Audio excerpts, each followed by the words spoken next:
Hello, everyone. Oops. I think I'm live. I hope you can all hear me. It's so good to see you again, to be with you. I always look forward to connecting, just connecting with our hearts. It's the only way to live. And we forget. We forget. So thank you again for being here. And let's just start again, recognizing and being so aware of our breath. As we take in a breath that's arising from nothing, nowhere, the miracle of our breath that is breathing us. This breath could only be God's breath living and breathing within you. As you take another breath, you understand and realize that you are the breath of God. And in this moment, you can just say it out loud. I am the breath of God. Because when we come to that moment of awareness where we're just in the presence and present moment of just our breath, we understand that we are powerful. We are the breath of God. We're not subject to things around us that are moving us and shaking us. Like we're solidly rooted as the breath of God itself, that presence that is never in absence, the divinity of all that is you. And so I love to start with our breath because throughout the day, when things get wild, you just take a breath and go, I am the breath of God.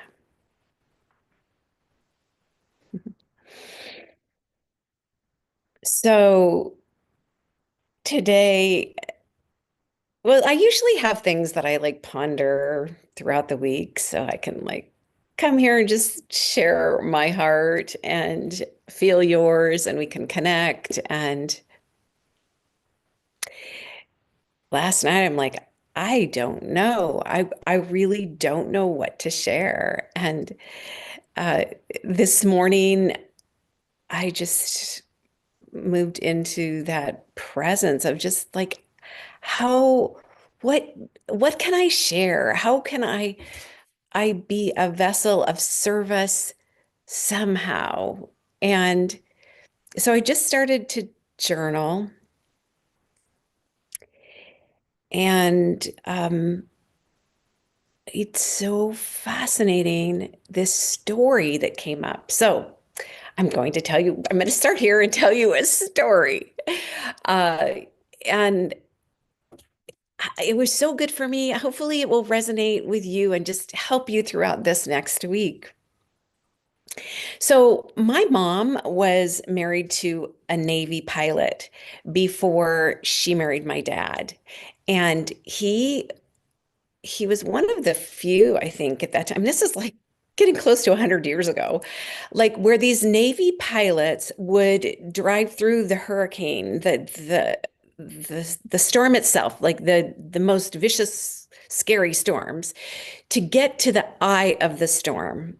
And my mom she often told me this story, and she would always say, he always said to me, that in the eye of the storm, which we've heard this many times, it's absolutely quiet and still. And you would never know that there's a storm going on around. But the dangerous part was obviously going through the storm to get to the eye of the storm. And I was thinking about well, he's flying over the ocean to do this. And we often equate the water to our emotions. And and this morning I was just like, yeah, I think often, at least this morning and often for me, I can replay conversations in my mind and they can create emotions for me and they can be stormy.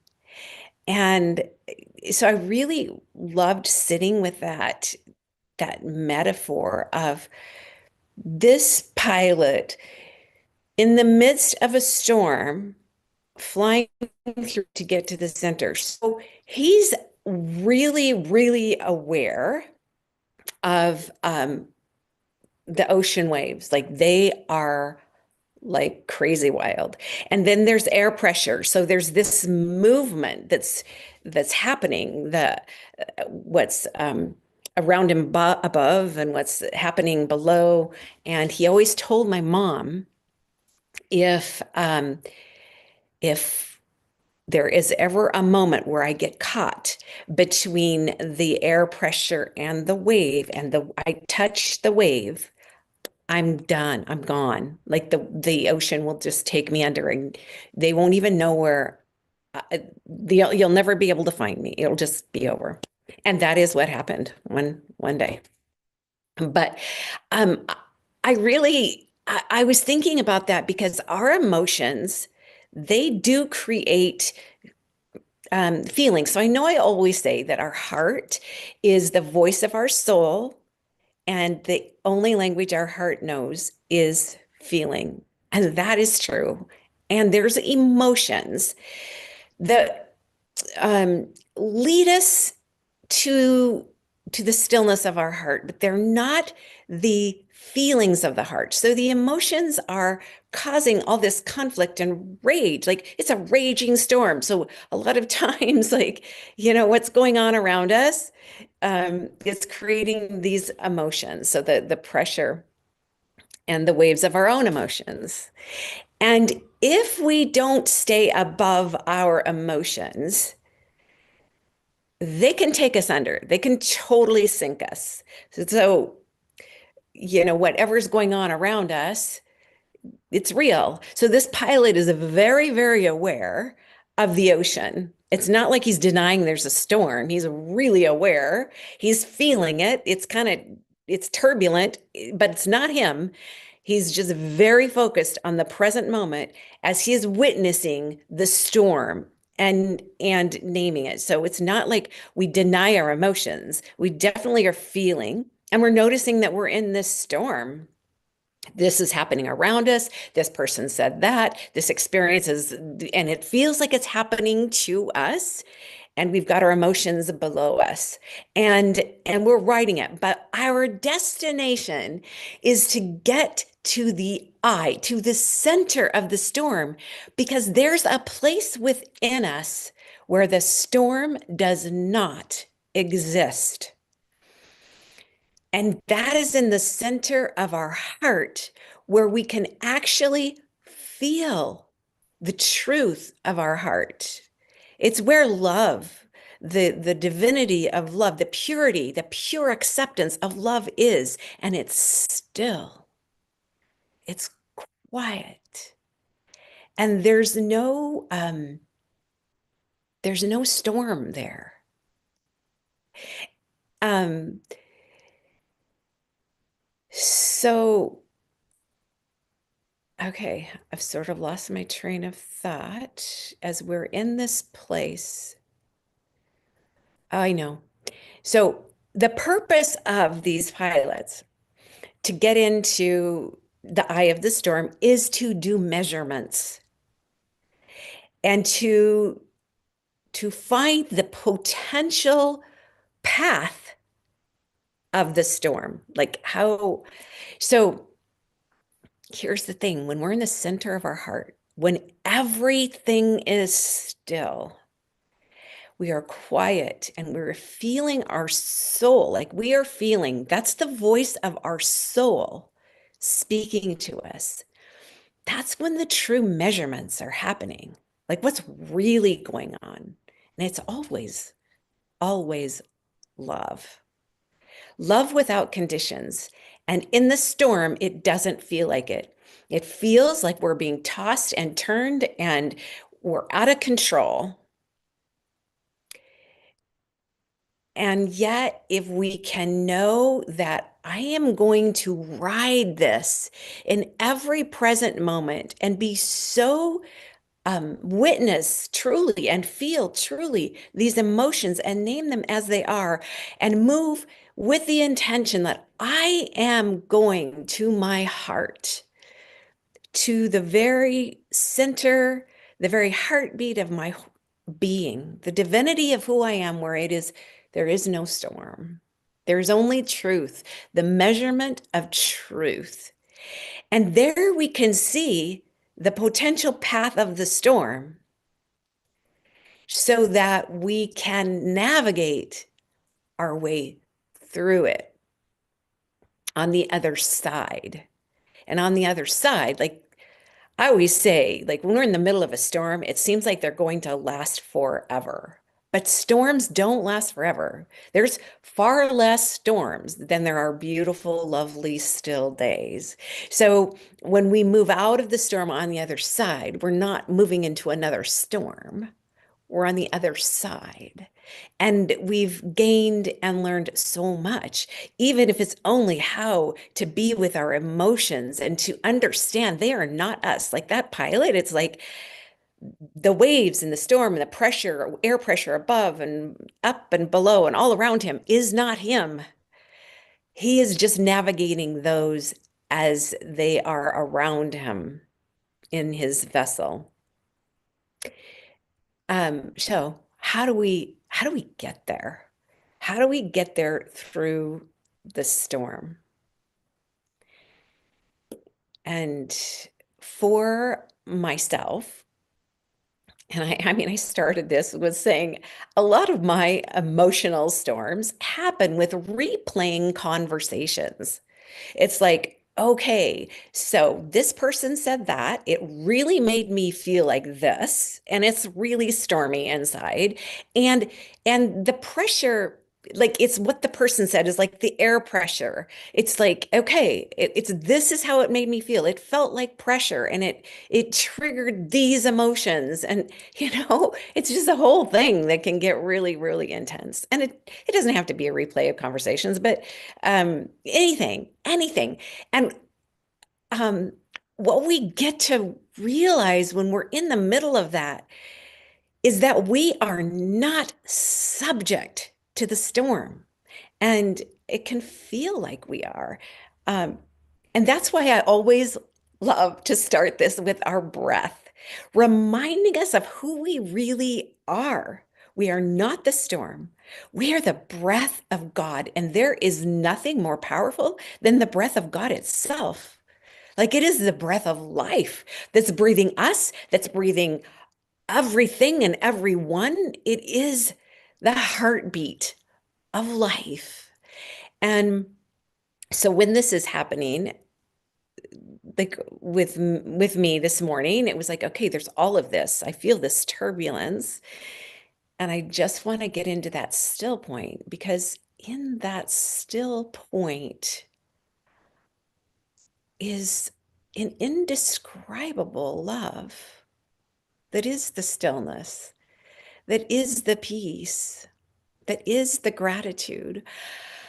I posted on my Substack this week that it feels like more and more often, and it probably is for you too, and because we're all moving to these higher and higher frequencies, but it's like I am just like doing something, and all of a sudden my heart just I can just feel my heart open so wide, and I just have this immense gratitude fill me. Like there's no reason. Like I'm not thinking, oh, I'm so grateful for this or oh, I'm so grateful for that. It's just this deep gratitude that is just the oh, it's such an incredibly high frequency. And I looked it up because David Hawkins, you're probably all aware of him and his work on the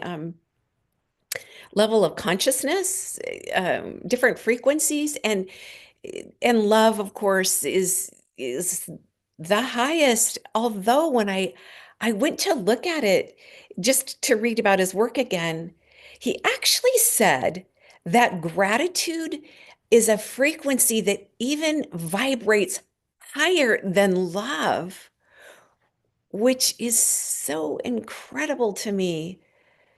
But I think when we're so in that still place, in the center of our heart, in the eye of any storm, or not even in a storm, or just in the center of our heart, that frequency is the truth of us. And that's why it feels so good. It is our soul. And our soul is not outside of us. And for me, like I've had to really um and pull that back in. It's like, no, my soul is within me. My soul is me. I want to have conversations with who I really am. I want to feel the truth of who I am. And the only way that I will get to the true measurement, the true truth of who I really am, to hear the voice of my soul that is divinity itself in its absolute perfection. It's who I said I would come here to be, who I said I would come here to explore and enjoy. That, I want to hear that. And that is when we are in touch and feeling our heart. So our heart is love. Like we cannot think love. We only can feel love. And so when we're thinking or when we are feeling our hearts, we're often doing what we love. We are either looking at beauty, and it's just brought us into this awe of life, and it feels so good. Like that is feeling our heart. And also when we're doing something that we really, really enjoy, if you like notice how much you're feeling your heart. Like it's the simplest things. Like doesn't need to be anything big, like at all. Like um I was this week, it just follow the breadcrumbs, truly follow the breadcrumbs. So I don't even know why. My daughter um says something about mom, remember when we used to have sourdough pancakes in the morning? And I'm like, yeah, I do, but I didn't know that you thought they were that great. No, she loved sourdough pancakes because I wish you could do that again. So I'm like, that ignited something in me. And I went to research sourdough and I got so excited about getting a sourdough starter going and all these different things I could make because it's so much healthier for you. And it takes anyone that's gluten intolerant, it really, really levels that down. And especially if you use this special flour, and oh my gosh, it just went on and on. But I could feel my heart. Like it was so fun to learn how to do sourdough breads. And I went to look at sourdough art, and you could get razors and make all of these designs. And I thought, oh my gosh, I have an Airbnb here. I'm just going to put a little tiny sourdough loaf on their towel with my lavender sprigs that I already have there, and that will just be even more fun. So, okay, that example is kind of silly in a way, but all I wanted to point out is that it's so simple. The things that bring us joy are so simple. We don't need to go looking for some great big, what is my purpose? It's going to make me so happy. Your purpose is in every single moment where you feel your heart and it feels good because that's your soul speaking to you. Now, I have no idea where sourdough bread's going to take me, and I don't really care. But all I care is that it just made me so happy. Um, the labyrinth that I mean, I just had this idea like, oh my gosh, it would be so incredible to have this labyrinth on my property. So when guests come far and wide, they will get to just relax into this perfect sanctuary of perfect love and perfect peace where they can feel their heart. And if they want to just take a silent walk on a labyrinth that below them, beneath them, underneath the surface, holding up their feet are 1,000 crystal blessings, 1,000 crystals matched with 1,000 blessings in every language from every part of the earth underneath them, holding them up as they, in tune with their own heart, are walking their labyrinth path. So we all walk the same labyrinth of life, but we're walking our own path on the labyrinth. We're all in different steps, and every step I take on that labyrinth, when you're on that same step of the labyrinth of life, it's going to be really different for you. It's not the same for each one because we are all unique emanations of God itself. And we get to be here to explore and be the soul of who we are. And whatever it is that you are enjoying and loving that's bringing you this delight, it is the light of your soul speaking through your heart. And so, yeah, that's that. Oh my gosh. Oh, I have to tell you this because it just made my heart so happy. So, oh my gosh, what's her name? Reverend Kim Stanwood, I think. Oh, I'll have to find it so that anyway, she is one of the agape uh, ministers, and she often works in Costa Rica. But anyway, she had lost her home in a Woolsey fire years ago, and she was, what? Well, homeless in a sense. She'd lost everything. But you know what? I just saw she offered to everyone in the area. She had created a labyrinth on her land, and that labyrinth got her through that storm. That labyrinth was a part of the eye of the storm where she went every day to walk that labyrinth, to find that place within her, the stillness where there was no storm that was actually existing. And so I just got totally re-enthused to get just for the creation of this labyrinth on this property, this worldwide labyrinth that truly the whole world gets to unite together in blessings and crystals amplifying the blessings, and then in the peace and the holiness and the quietness of your own heart, you get to walk this labyrinth and you get to do it every day in your own heart and mind. Um, and if there's a labyrinth close to you, find one and just feel the stillness of even walking through to the eye of the storm in your life. So I think that's it. Thank you so, so much for being here. It is such a joy to connect with you. And um, I will see you next week. And may, if you are in the middle of any storm now, throughout the week, however many or big it may be, just have the intention to get through this storm to the eye of the storm so that you will live where no storm exists. I love you so much. Bye bye.